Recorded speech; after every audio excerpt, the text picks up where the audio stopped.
Boa noite, professor. Oi, boa noite, Jennifer. Tudo bom? Tudo, professor. O senhor viu o caso daquela Mariana Ferrar?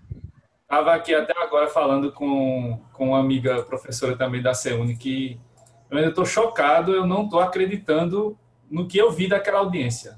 Aquilo é um show de horrores, né? O que é Claro, e surgiu agora o estupro culposo, né? Porque nem se sabia que tinha. que não existe? Isso aí é mais uma invenção do país que tinha alguns anos atrás, até alguns anos atrás, a legítima defesa da honra, a autorização para que o marido matasse a esposa adúltera. Isso tinha aqui no Brasil, viu? Até pouco Ah, tempo atrás. misericórdia. Não, Quando? Sim. e fora que o advogado estava humilhando a menina, né? A vítima. Isso, uma coisa inadmissível. E não é só isso, né? Você tinha uma audiência ali, veja, né? A audiência era toda formada por homens, só ela estava sozinha, né? Como única mulher. O juiz e o promotor não fizeram nada, só quando a coisa ficou pior, é que o promotor perguntou se ela não queria se recompor, tomar uma água, que não adianta de nada. Então, assim, foi um show de absurdos, né? E no final a sentença, bom, que gera um precedente aí. Mas espero que na segunda instância isso seja revisto, né? Ou esse julgamento seja anulado, porque não tem condições isso, né? É uma coisa completamente inadmissível, está fora do direito, fora que não existe essa figura do estupro culposo, né? Não existe, não existe. E toda a audiência foi feita para que a vítima fosse a culpada, né? Inverteram a coisa ali. É surreal, é surreal. É mais um absurdo do Brasil contemporâneo, né? Esse país realmente tá difícil, viu? Não é para os fracos, não é para os fracos, porque a gente está sofrendo e vocês mulheres sofrem infinitamente mais, né? É horrível isso, horrível. Eu não tenho nem como mensurar isso, né? Nem como medir isso, porque eu não tenho como passar pela experiência que vocês passam diariamente. É chato isso. E fora que é ridículo. Ô, professor, me tirou uma dúvida. Quando tem esses casos assim, tem que ser uma juíza ou um juiz para julgar? Então, acaba que vai caindo, né, na vara criminal e aí vai sendo de acordo com a composição lá, né? Não tem uma vara especial, né? Para esse tipo de julgamento. Então, não é uma juíza. Seria interessante que pelo menos se nomeasse uma promotora, né? Que houvesse ali, não sei se eu não cheguei a ver se o advogado dela era defensor público, era um advogado mesmo. Seria interessante também uma advogada, mas enfim, isso faz parte da estrutura também, né? Eu já falei isso aqui uma vez para vocês, que vocês já observaram que aqui no direito constitucional, por exemplo, quase não aparece nome de mulheres, né? Autoras. Dificilmente eu menciono, né? Aqui nas fotos históricas sempre aparecem homens. Então, a invisibilidade feminina no direito, ela existe também, né? Isso é consequência desse machismo, né, estrutural que a gente tem. Então, você vai encontrar em vários órgãos do Poder Judiciário uma presença feminina menor do que a masculina, né? Há menos juízas do que juízes.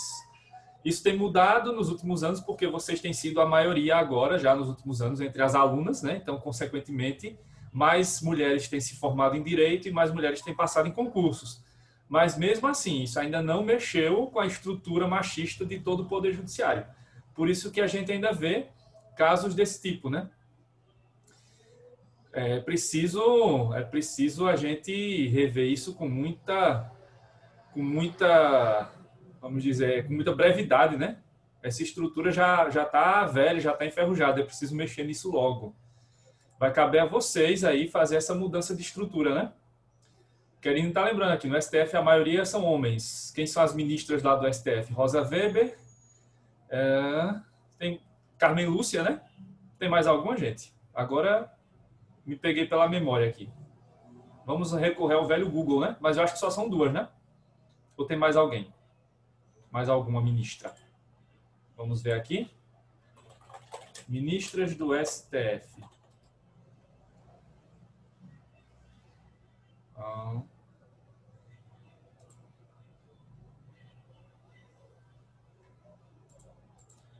cadê vocês? Só elas duas, né? Deixa eu só confirmar aqui, tá? Para não cometer essa gafe. De esquecer por acaso de alguma ministra. Cadê a composição atual? Tá errado isso aqui, não.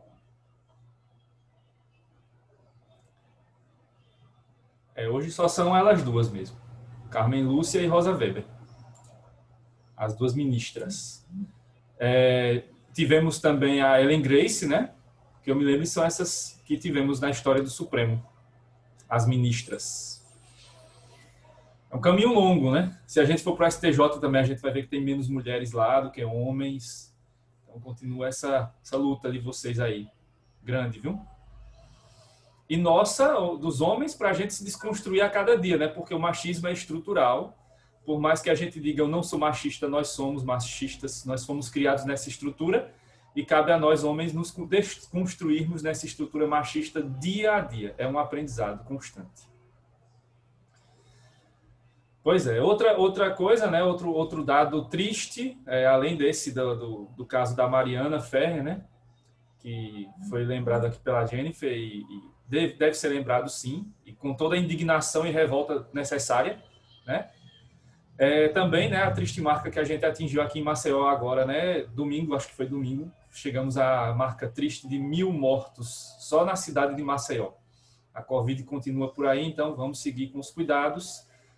Por isso que estamos aqui ainda com aulas remotas em pleno mês de novembro, né? Quem acreditaria que nesse tempo todo a gente teria, né, ainda essa situação? Estamos numa tendência de estabilidade, né? Mas com cuidado, porque já existem alguns estados, inclusive os nossos vizinhos aqui, né? Pernambuco e Sergipe, tiveram alta de casos nas últimas semanas. Então é preciso manter os cuidados, né? Então tem que continuar saindo de casa, usando máscara, mantendo distanciamento. Todo cuidado é pouco. Seguimos com esses cuidados, né? Muito bem, então vamos para a nossa aula. Tem toda a razão, Zilda. A população relaxou, né? E, infelizmente, os nossos políticos, né, na campanha eleitoral estão fazendo o possível para ajudar a que esse relaxamento seja ainda maior, né? Porque o que você mais vê nas caminhadas, né, e carreatas por aí são pessoas sem máscara e pessoas desrespeitando, né, a questão do distanciamento, porque é todo mundo embolado lá um por cima do outro. Então tá complicada a situação.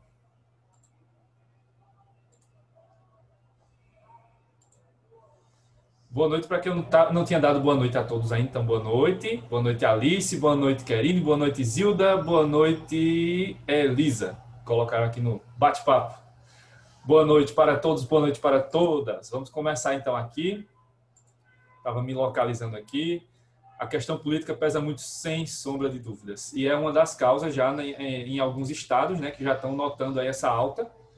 A campanha eleitoral é inevitável, né? Não é só aqui, né? Nos Estados Unidos também saiu um estudo aí mostrando que o Trump, lá nos comícios dele, pode ter contaminado cerca de 30 mil pessoas e pode ter causado indiretamente 700 e poucas mortes. Então, essas campanhas políticas aí desrespeitando essas normas básicas de prevenção estão complicando nossas vidas. Pois é, então a gente viu na aula passada, né, o poder constituinte, então a gente passou aqui pelo conceito, passamos pela natureza jurídica, né, inclusive na véspera do falecimento, né, foi outra notícia triste semana passada, o falecimento do Paulo Bonavides, então eu consegui ainda pelo menos homenageá-lo aqui indiretamente na nossa última aula, né, falei um pouquinho dele. Falamos aqui sobre o poder constituinte, né, as teorias aí sobre o surgimento, né, uma corrente que defende que é o John Locke, a outra o Hamilton, e estamos aqui na terceira corrente, né, que é a mais usada, a majoritária, em que temos o Emmanuel Joseph Sieyès, o Abad Sieyès, ou simplesmente o Sieyès, que vai ser o autor aqui, criador da teoria do poder constituinte. Vimos, né, um pouco da vida do Sieyès e eu já estou ouvindo aqui um chegou, daqui a pouco vocês vão de novo se deparar com propaganda eleitoral indireta e gratuita aqui na minha aula, viu?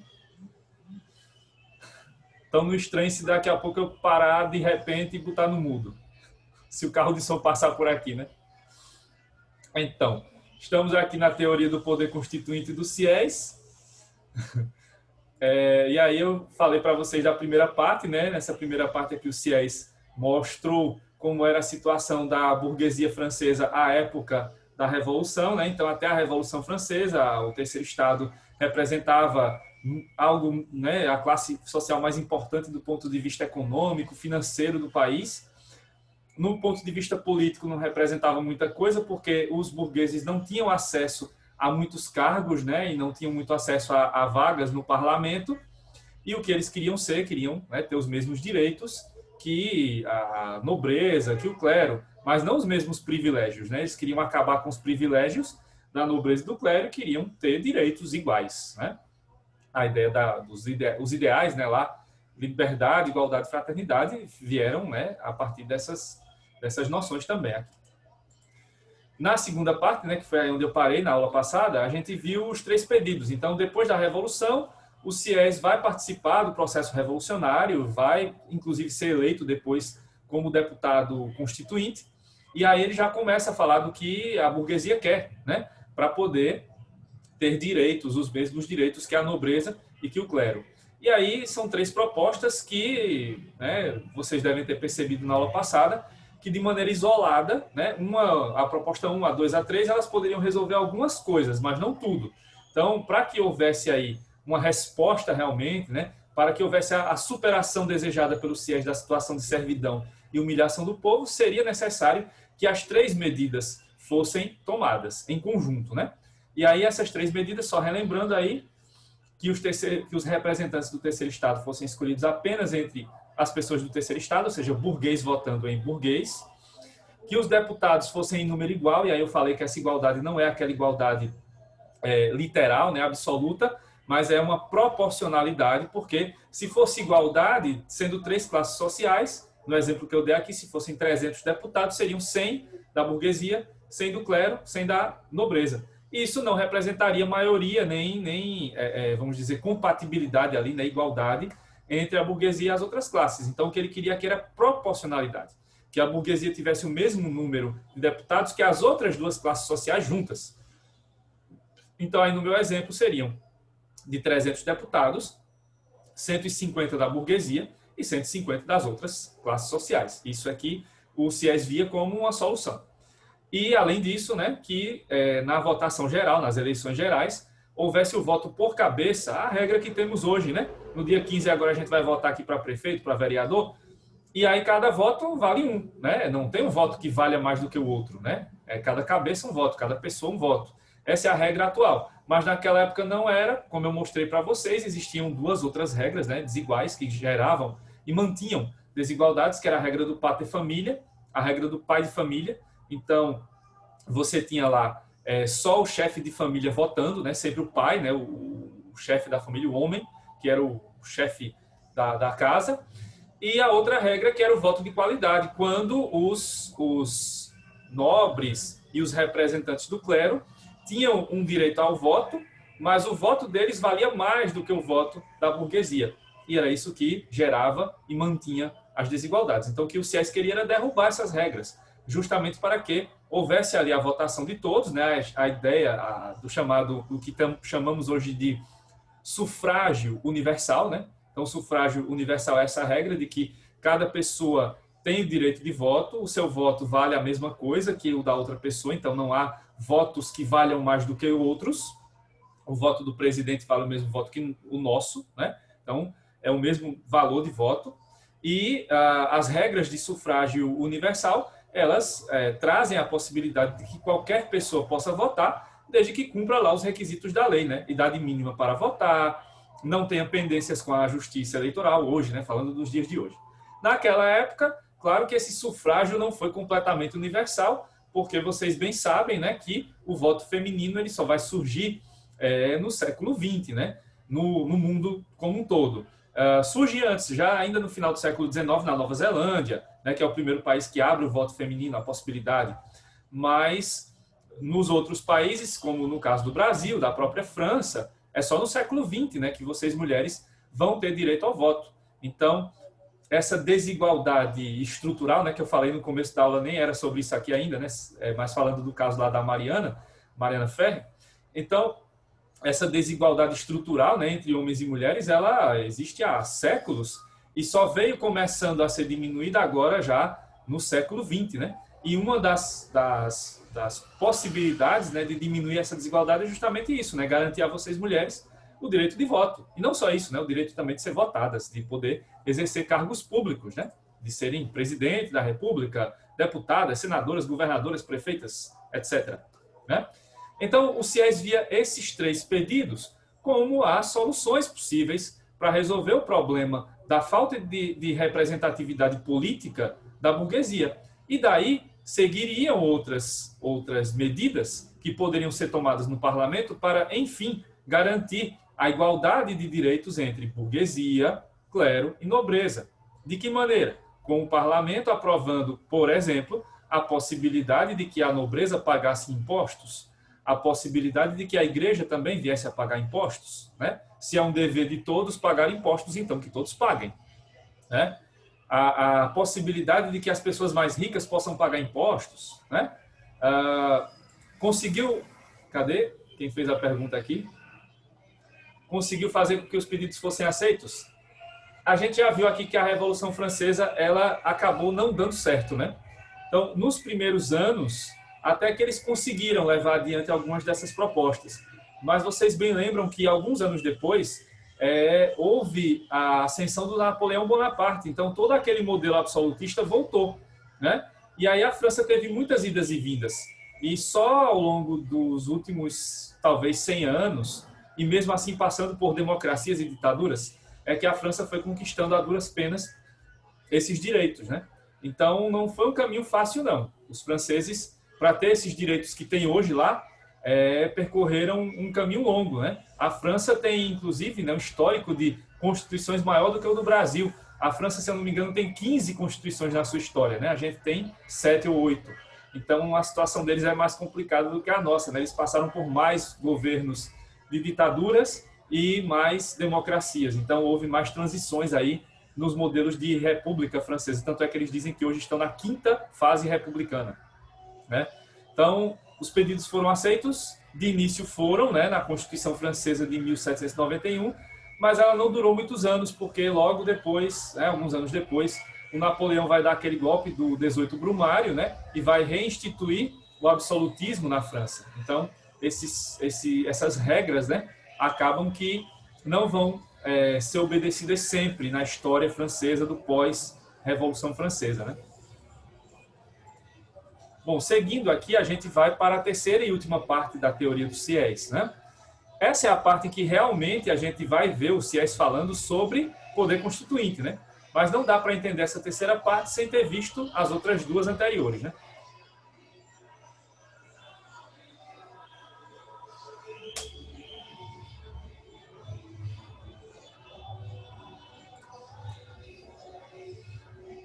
Bom,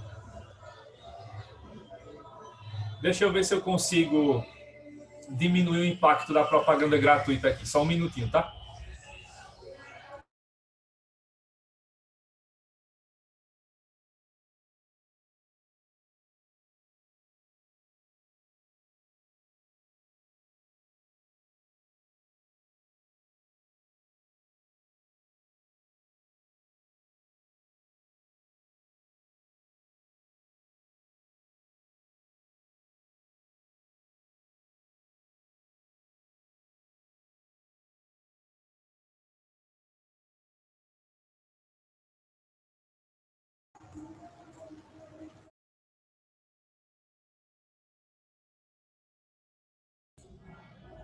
Tentando minimizar os impactos da propaganda gratuita passando por aqui, mas vamos lá. Espero que não dê para ouvir muito, não. Bom, então, eu acho que agora vai dar para ouvir. Me esperem um minutinho aí, enquanto passa aqui, tá? Na porta de casa. Deixa passar, homem.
Agora melhorou, já passou mais.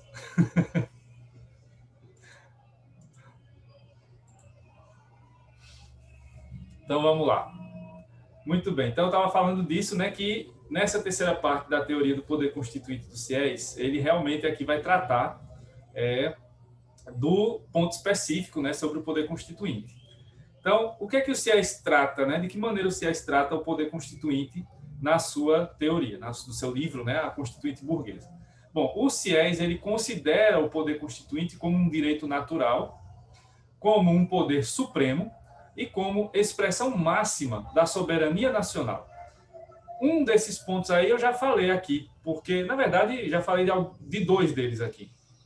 Na aula passada, quando a gente viu as correntes, né, eu falei que existia uma das correntes, a primeira, né, que era a justnaturalista, e que o CIES via, ou melhor, o CIES não, que os autores, né, viam essa corrente como um poder de direito, né, e que esse era um direito natural, que nascia conosco e morreria com a gente, e que esse direito, então, tinha essa raiz humana, né, tinha essa natureza, essa origem humana.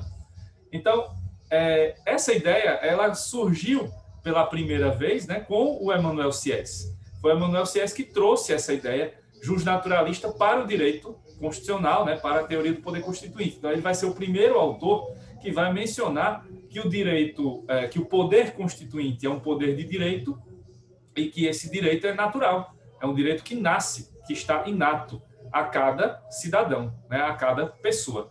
Então, todos nós já nascemos com esse direito e já podemos exercer esse direito, né?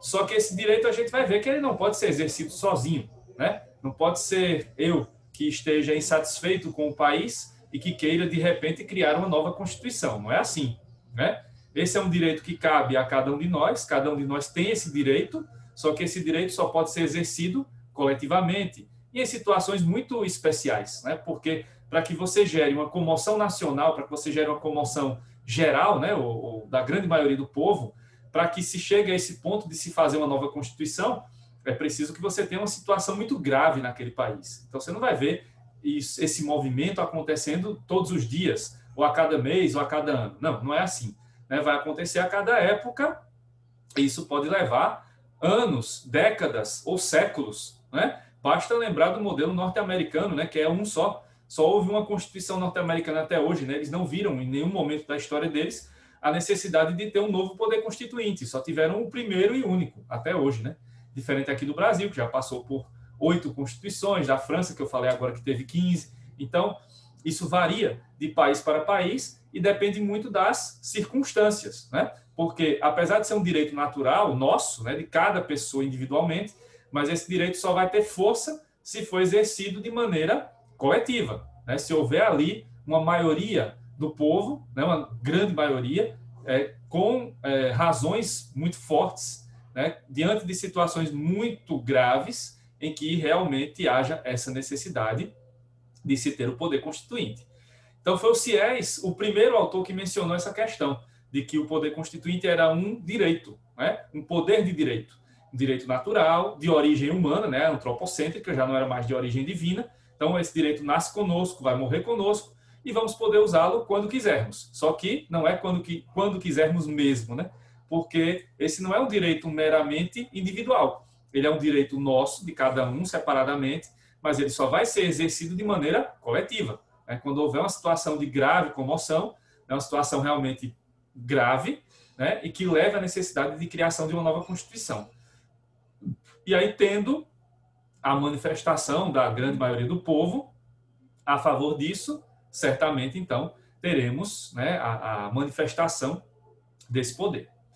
Outro aspecto que o Sieyès determinou lá na sua teoria, né, analisando o poder constituinte, ele viu que esse é um poder supremo, é um poder que está acima de todos os outros. Então, por essa razão, o poder constituinte vai estar acima, na época, né, ele falou isso, né, que o poder constituinte estaria acima da monarquia, né, do rei da França, estaria acima do próprio parlamento, né? Já que o poder constituinte, ele geralmente aqui, num governo democrático, ele vai ter representantes, né, que são os constituintes, e vai ser criado um órgão específico para fazer a Constituição, que é chamado de Assembleia Constituinte ou Assembleia Nacional Constituinte, né?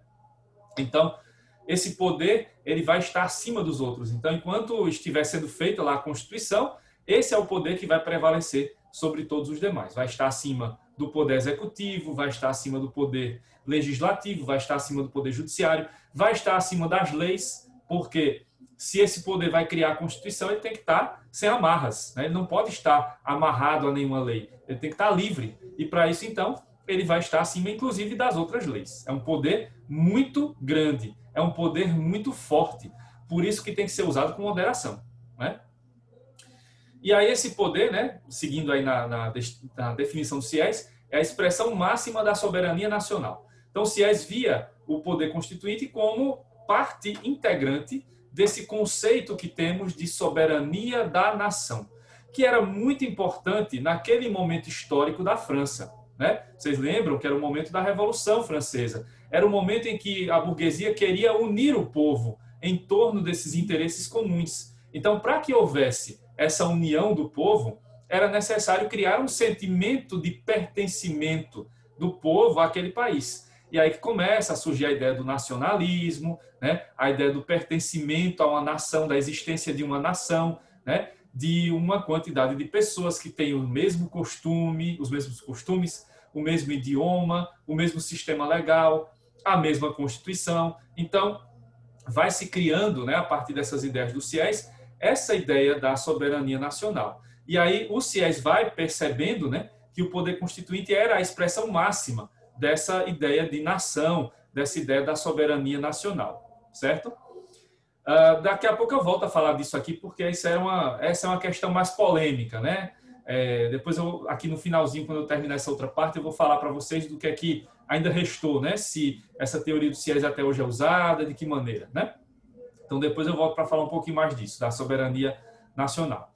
E aí o Siés, ele apresentou no final do livro, né, a distinção entre poder constituinte e poder constituído. Na visão do Siés, o poder constituinte ele é um só, certo? Hoje, né, daqui a pouco ainda nessa aula eu acho que a gente vai conseguir falar, existe uma distinção na doutrina brasileira, e não só no Brasil, mas em outros países, que coloca dois tipos de poder constituinte, né, que seria o poder originário e o derivado. Mas, na verdade, os dois são faces da mesma moeda, porque nós só temos um poder constituinte, né? Então, o que o Siés deixou bem claro na sua teoria, desde o início, foi isso. Poder constituinte só existe um. Agora, existem dois momentos diferentes de exercício desse poder. Ele vai chamar de poder constituinte propriamente dito, e o outro ele vai chamar de poder constituído, certo? O que é que diferencia os dois? Desde o Siés. O poder constituinte, propriamente dito, é esse que eu estou falando aqui, que é supremo, é um direito natural, é a expressão da soberania da nação, segundo Siés, e ele vai servir para criar a Constituição, né? Mas quando a Constituição estiver pronta, aquele caráter revolucionário, né, aquela Assembleia Constituinte que foi criada e tal, não vai mais fazer sentido, né, que essas instituições existam ou continuem existindo. Resultado, então, vai surgir o chamado, né, vai aparecer no segundo momento, o chamado poder constituído. A própria Constituição, feita pelo poder constituinte, né, primário, originário, vai estabelecer as regras do jogo, vai estabelecer como o jogo poderá ser jogado, né, durante ali a vigência daquela Constituição. Então, vai caber ao poder constituído manter essas regras funcionando e defender a Constituição.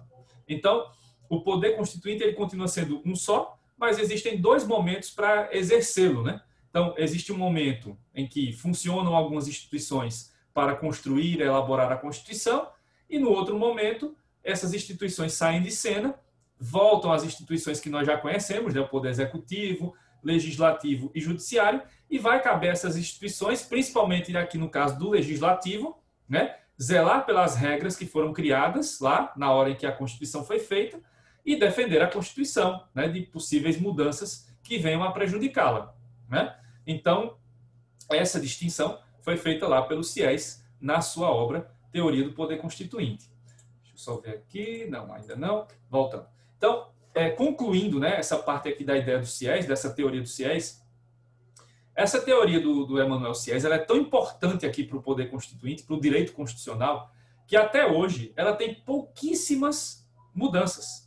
Estamos falando, né, eu falei agora da teoria dele, da época da Revolução Francesa, 1789, por ali, finalzinho do século XVIII. Mas até hoje, em pleno século XXI, essa teoria dos fiéis é obedecida quase que à risca, certo? Como a gente viu, daqui a pouco eu explico essa questão do poder constituinte, porque a gente volta para lá depois, né, para ver o poder derivado. Então, o poder constituinte, a teoria do poder constituinte dos fiéis, percorre toda essa história com pouquíssimas mudanças. Então, o que é que tem de mudança? O que é que tem de diferente aí? A gente viu que existe a discussão sobre qual é a natureza jurídica, né? Mas continua havendo uma corrente no Brasil e no mundo que defende essa posição dos fiéis até hoje, de que o poder constituinte é um direito natural. Como a gente viu, né? Existe a corrente justnaturalista. Essa ideia de poder supremo até hoje é vista quase que da mesma forma, sem quase nenhuma mudança, certo? O que realmente vai mudar aqui é essa questão da soberania nacional, porque na mesma época dos fiéis havia um autor, que já conhecemos ele aqui, que é o Jean-Jacques Rousseau, né? E o Rousseau defendia uma ideia diferente da dos fiéis. Os dois defendiam a ideia de democracia representativa, né? De que seria necessário escolher representantes para fazer uma constituição. Não pode ser o povo, né, que vai escrever com suas próprias mãos. A diferença é que o Sieyès defendia a ideia de soberania da nação, enquanto que o Rousseau defendia a ideia de soberania do povo. Essa ideia da soberania da nação do Sieyès prevaleceu até a Segunda Guerra Mundial, e aí depois da Segunda Guerra Mundial para cá, vai ser relembrada a ideia do Rousseau. Como eu já falei para vocês aqui, a ideia de povo, né, o conceito de povo é mais amplo do que o conceito de nação, e assim se afastou essa ideia de nacionalismo, patriotismo e tal, e se buscou um conceito mais amplo, mais genérico, né, de povo, né, uma quantidade de pessoas dentro de um território. Pronto. Então, hoje, o que se coloca aí é que o poder constituinte, hoje, no século XXI, é a expressão máxima da soberania popular, não mais a soberania da nação. Até porque é possível que num país você tenha várias nações, né? Aqui a gente não tem muita noção disso, mas tem também. Nós temos mais de 300 nações indígenas dentro do Brasil. Nem por isso eles deixaram de ser brasileiros, né? Mas tem outros países que passam por situação mais grave, né? Dentro tem nações e essas nações estão, né, querendo a independência, estão em processo de guerra civil, enfim. Então, esse conceito mudou, né? Hoje ele não é mais soberania nacional, hoje se relembra a ideia do Rousseau e hoje se fala em soberania popular.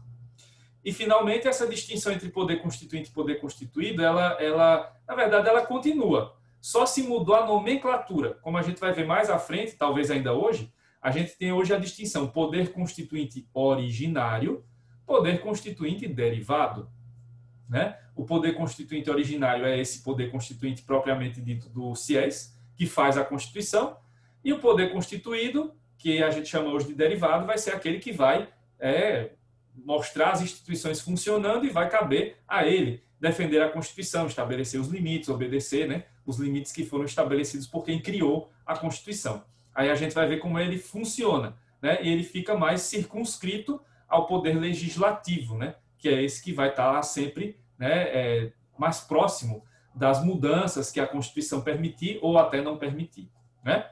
Então, vejam, pouca coisa mudou da teoria do Sieyès, por isso que ele é tão importante para o direito constitucional, porque até hoje nós usamos a teoria dele praticamente na íntegra, certo? Pessoal, mais alguma dúvida? A dúvida aqui do... Quem foi? Tá Nicole Pugliese. Não sei se é o nome mesmo da aluna ou do aluno, porque de vez em quando eu vejo que é o aluno que entra com esse nome aqui. Não sei se é irmã, namorada, mãe, não sei. Depois eu vou falar mais sobre isso no poder derivado, tá? Se teve mais alguma dúvida, a hora de perguntar é essa.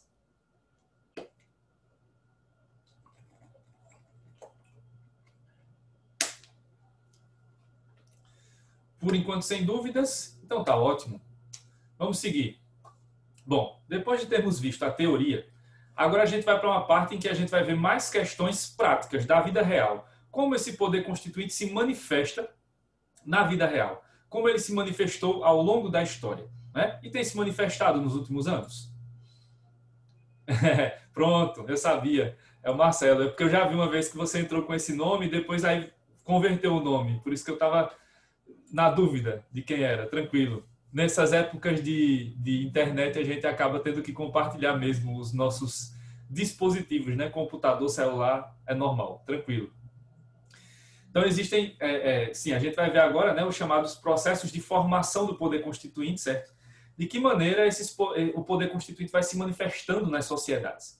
Essa parte vocês vão encontrar especificamente no livro do Luiz Roberto Barroso, certo? Então, quem comprou aí o livro do Barroso vai encontrar tudo isso aqui da mesma maneira, né? Que eu vou falar. O Barroso, ele trouxe esses conceitos lá do direito norte-americano, né? O Barroso foi fazer o doutorado lá, se eu não me engano, foi na Universidade de Yale.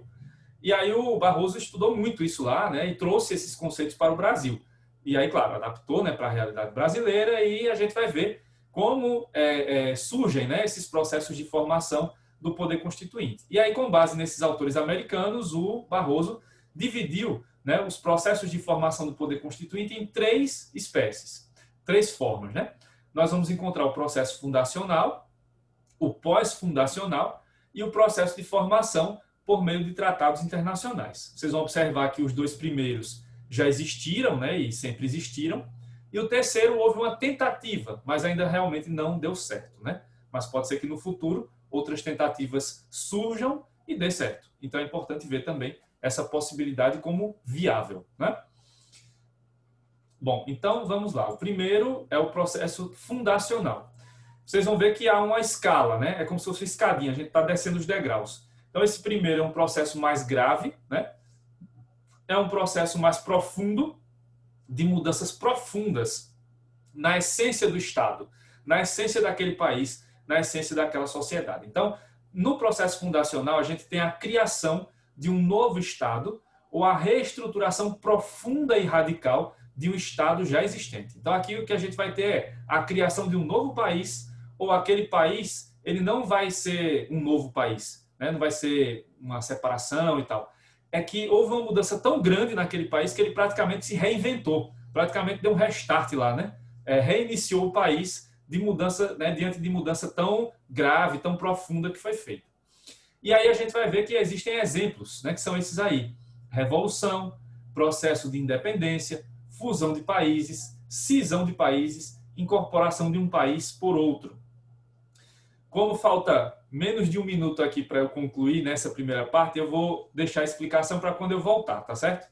Então me aguardem aí, que eu volto em instantes para a gente poder ver essa explicação aí desses exemplos, tá certo? Até já.